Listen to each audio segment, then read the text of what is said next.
Welcome back to Baddestondamic, the podcast where faith meets confidence, purpose meets glow ups, and we evolve into the people that God designed us to be.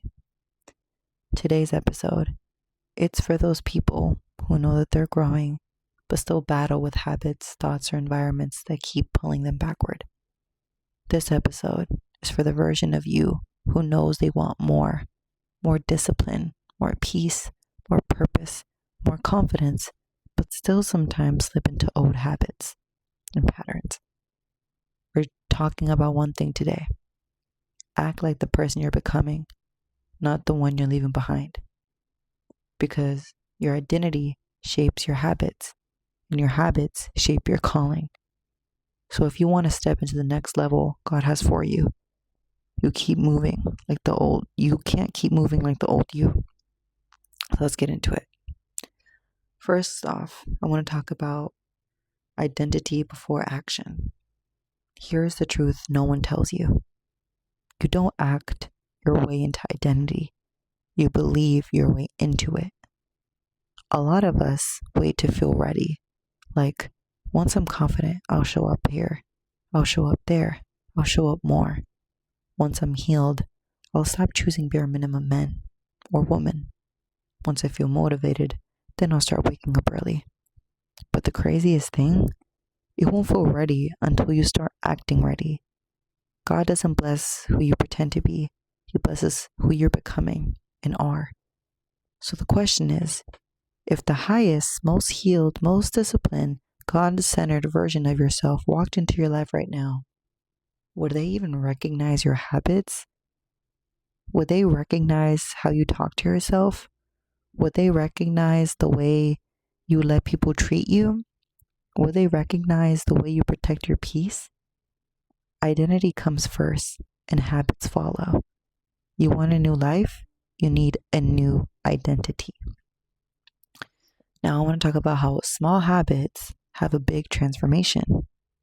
Everybody thinks transformation is this big dramatic movie moment. The crying, the breakup, the I'm changing my life speech in the mirror.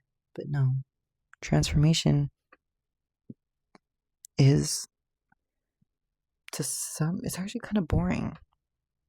It's daily, it's small. So maybe boring isn't the right word, but sometimes transformation over time, it's unrecognizable. Because you don't recognize in the moment.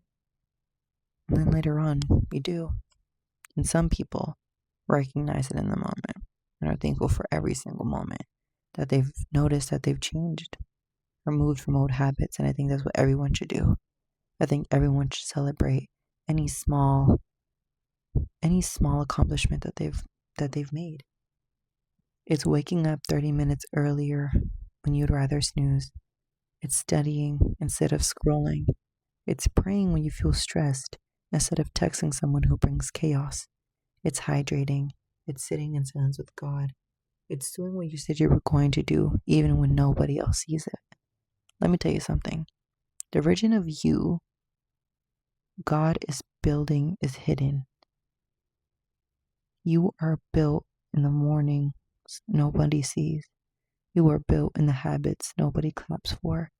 You are built in the discipline nobody celebrates. Small habits create momentum, and big momentum creates a life you don't need to escape from. So now, letting go of the old you. Some of you are praying for a new season, but holding on to old patterns.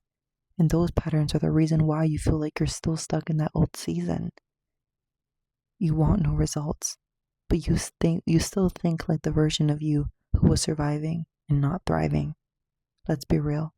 Sometimes the old you feels comforting, familiar, and easy. But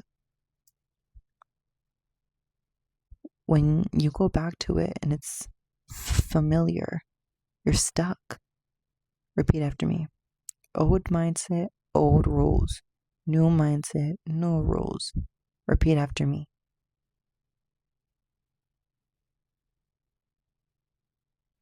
You can't take the version of you who settled, procrastinated, avoided responsibility, who entertained confusion into the next chapter.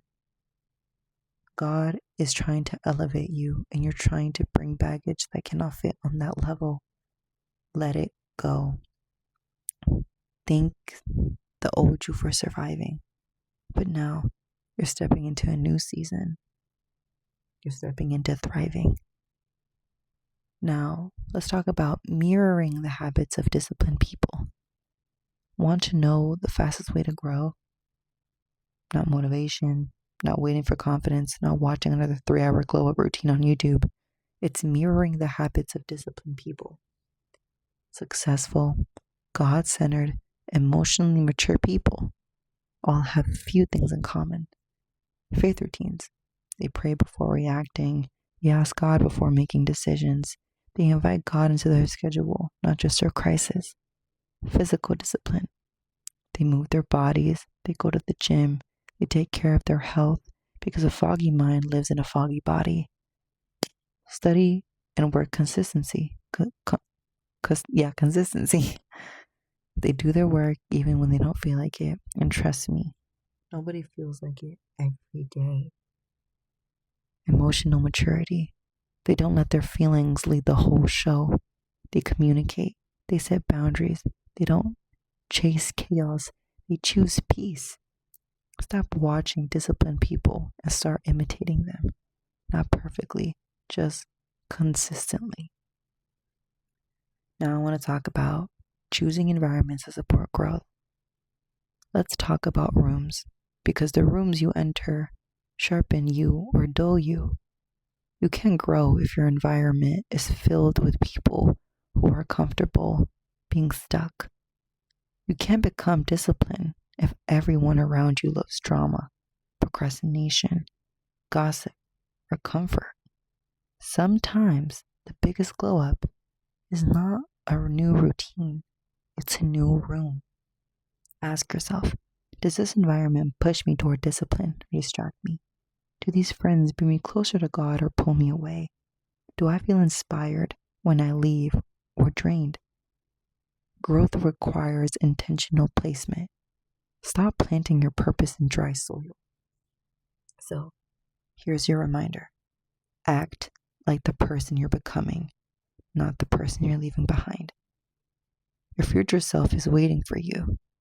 Your calling is waiting for you. The next level is waiting for you. God is waiting for you to step into the identity He already sees. Your job is to show up every day like it's already real. Because guess what? It is. Thank y'all so much for tuning in to Baddest on the Mic, where we grow, glow, and keep God front and center every step in the way. This is episode 2 of our 4th series, Motivation. And I hope to see you guys in the next one. I'm very excited. And yeah, don't forget to stay a baddie. And don't forget to pray about everything. Please invite God into your daily life. Please, please, please, please, please. Okay. Well, Baddest on the Mic out. See y'all next time.